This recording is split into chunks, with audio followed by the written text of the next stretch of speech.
Hello મિત્રો, welcome back to one and only હિત study. હિત સ્ટડીમાં તમારું સ્વાગત છે.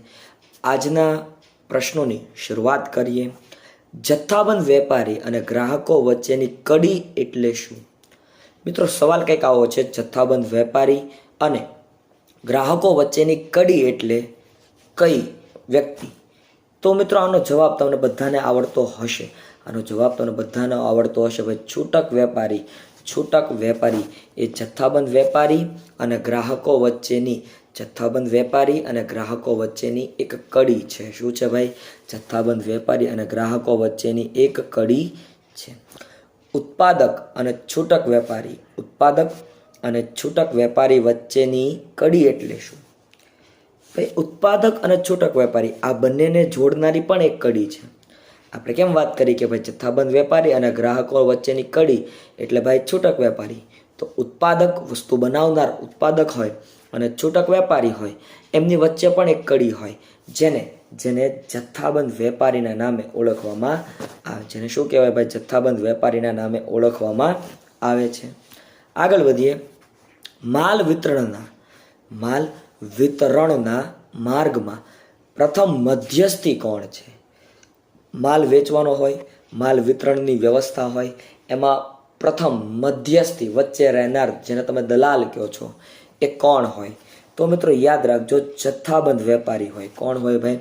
જથ્થાબંધ વેપારી એ પ્રથમ મધ્યસ્થી હોય ભાઈ. એ પ્રથમ મધ્યસ્થી તરીકે કાર્ય બજાવે છે.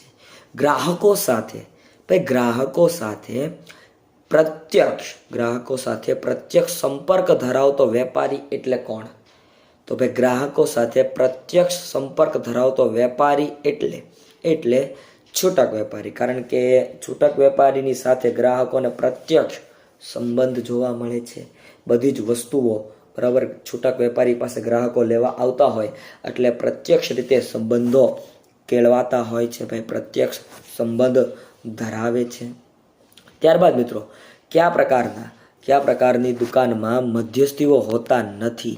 ભાઈ, કયા પ્રકારની દુકાનમાં મધ્યસ્થીઓની સાંકળ જોવા મળતી નથી?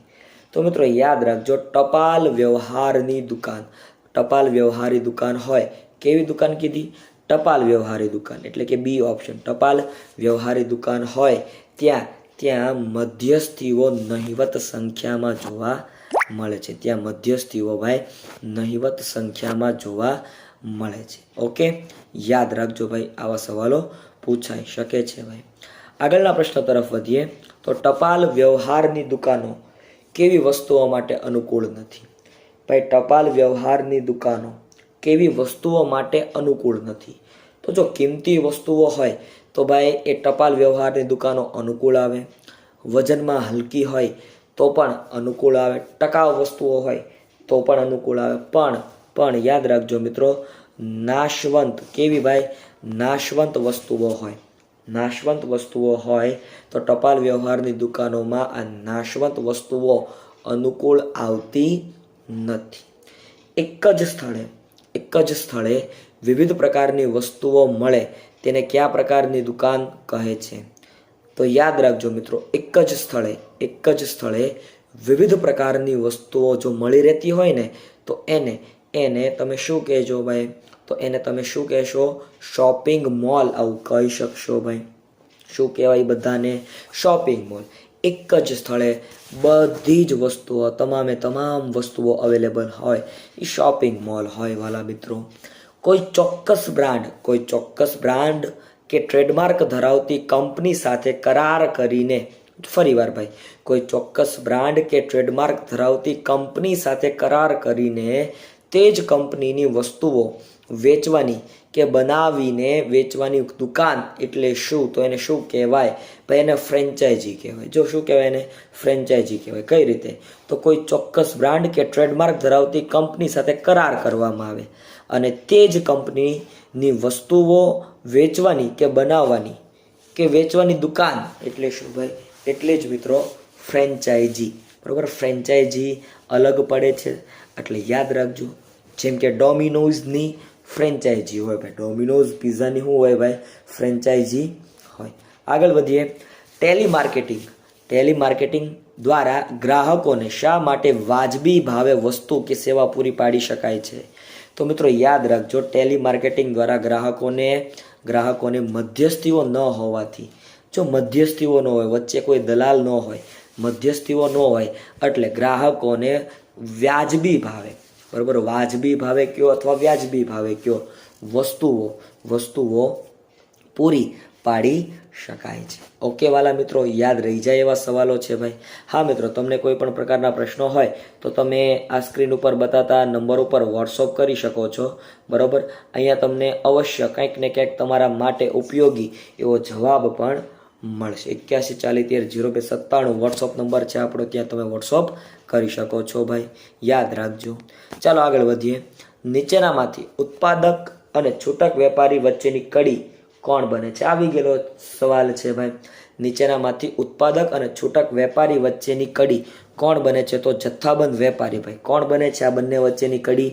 આ બંને વચ્ચેની કડી જથ્થાબંધ વેપારી બને છે. આ બંને વચ્ચેની કડી એટલે જથ્થાબંધ વેપારી ભાઈ, યાદ રહી જાય એવી વાત છે.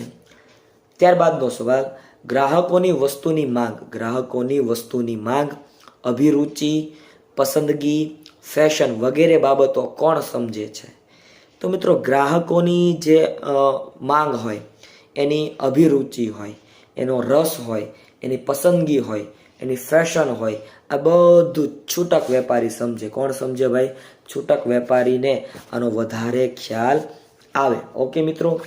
ધંધાકીય જ્ઞાન અને અનુભવનો લાભ છૂટક વેપારીને કોણ આપે છે?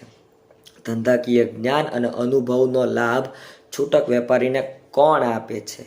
તો મિત્રો જથ્થાબંધ વેપારી એ ધંધાકીય જ્ઞાન અને અનુભવનો લાભ કોને આપે ભાઈ? છૂટક વેપારીને આપે, બરોબર. કોણ આપે ભાઈ? જથ્થાબંધ વેપારી એ એના પાસે રહેલો જે જ્ઞાનનો ભંડાર હોય એ કોને પીરસે? તો છૂટક વેપારીને પીરસે. આગળ વધીએ ભાઈ. વસ્તુઓ અંગે ગ્રાહકોને માર્ગદર્શન કોણ આપે છે? તો વસ્તુઓનો ઉપયોગ કેમ કરવો, વસ્તુઓ કેમ વાપરવી, એનું માર્ગદર્શન ગ્રાહકોને કોણ આપે? તો છૂટક વેપારી આપે. કોણ આપે ભાઈ? છૂટક વેપારી આવું માર્ગદર્શન કોને આપે? ગ્રાહકોને આપે. નીચેનામાંથી કઈ દુકાનો સ્થાયી દુકાનોના પ્રકારમાં આવે છે? તો ભાઈ તમે જોઈ રહ્યા છો, અહીંયા ઓપ્શન આપેલા છે. કામચલાઉ વેપારી, શેરી વિક્રેતા, નિશ્ચિત દિવસના વેપારી, અને બી આપ્યું છે ટપાલ વ્યવહારી દુકાનો. તો યાદ રાખજો, ટપાલ વ્યવહારી દુકાનો એ સ્થાયી દુકાનોના પ્રકારમાં આવે છે. કઈ દુકાનો ભાઈ? ટપાલ વ્યવહારી દુકાનો. આગળ વધીએ. ચોક્કસ પ્રસંગો, તહેવારો કે મોસમ દરમિયાન ચોક્કસ વસ્તુઓનું વેચાણ કરે તે કયા પ્રકારના વેપારી કહેવાય? તો ચોક્કસ પ્રસંગો હોય, તહેવારો હોય કે મોસમ દરમિયાન ચોક્કસ વસ્તુઓનું વેચાણ કરે તેને કયા પ્રકારના વેપારી કહેવાય? તો કામચલાઉ વેપારી કહેવાય. તેને કેવા વેપારી કહેવાય ભાઈ? કામચલાઉ વેપારી કહેવામાં આવે છે. કામચલાઉ વેપારી. માલ વિતરણના માર્ગમાં છેલ્લો મધ્યસ્થી કોણ હોય છે? તો જો માલ વિતરણનો માર્ગ તમે જુઓ ને તો વસ્તુ ઉત્પન્ન થાય એટલે કે ઉત્પાદક આવે, ત્યાંથી જથ્થાબંધ વેપારી પાસે જાય, જથ્થાબંધ વેપારી પાસેથી છૂટક વેપારી પાસે જાય, અને છૂટક વેપારી પાસેથી ગ્રાહક પાસે જાય. એટલે અહીંયા કોણ આવે છે ભાઈ? ગ્રાહક આવે છે. મધ્યસ્થી તરીકે કોણ છેલ્લે અંતિમ આવે છે ભાઈ? માલ વિતરણના માર્ગમાં છેલ્લો મધ્યસ્થી કયો? તો ભાઈ એ ગ્રાહક છે. ઓકે, ચાલો યાદ રાખજો ભાઈ. આગળ વધીએ.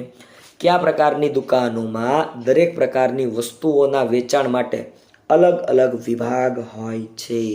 કયા પ્રકારની દુકાનોમાં દરેક પ્રકારની વસ્તુઓના વેચાણ માટે અલગ અલગ પ્રકારના વિભાગો હોય? તો ખાતાવાળી. કેવી ભાઈ?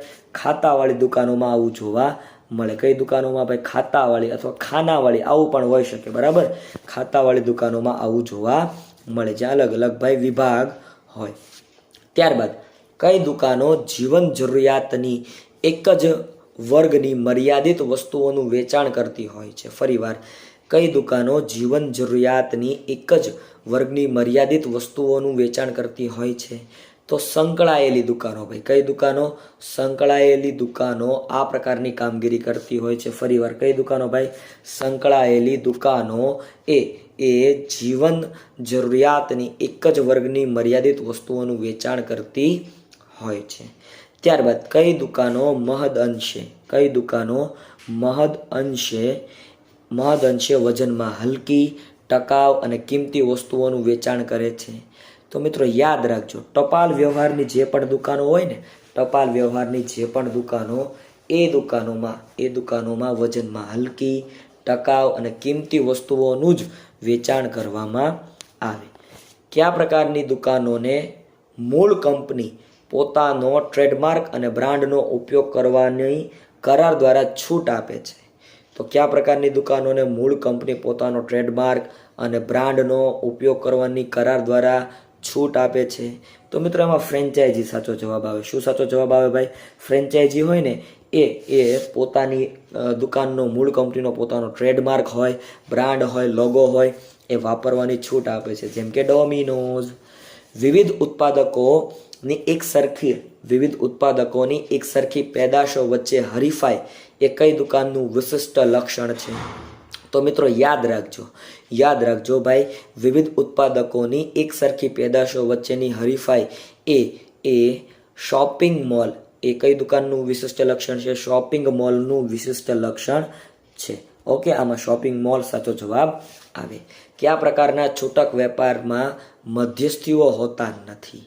ભાઈ યાદ રાખવા જેવું, તો ઇન્ટરનેટ માર્કેટિંગ હોય, ઇન્ટરનેટ દ્વારા તમે જે પણ વસ્તુઓ મગાવો એમાં કોઈ મધ્યસ્થીઓ હોતા નથી. ઓકે, યાદ રાખજો ભાઈ, ઇન્ટરનેટ માર્કેટિંગમાં કોઈ મધ્યસ્થીઓ તમને જોવા મળશે નહીં. બાંધકામની દ્રષ્ટિએ સુપર માર્કેટ બાંધકામની દ્રષ્ટિએ વાત કરીએ મિત્રો, તો બાંધકામની દ્રષ્ટિએ સુપર માર્કેટ કરતાં કયા પ્રકારની દુકાનોનું બાંધકામ વિશાળ હોય છે? તો આમાં છે ભાઈ શોપિંગ મોલ, કારણ કે શોપિંગ મોલનું બાંધકામ વિશાળ જોવા મળે છે.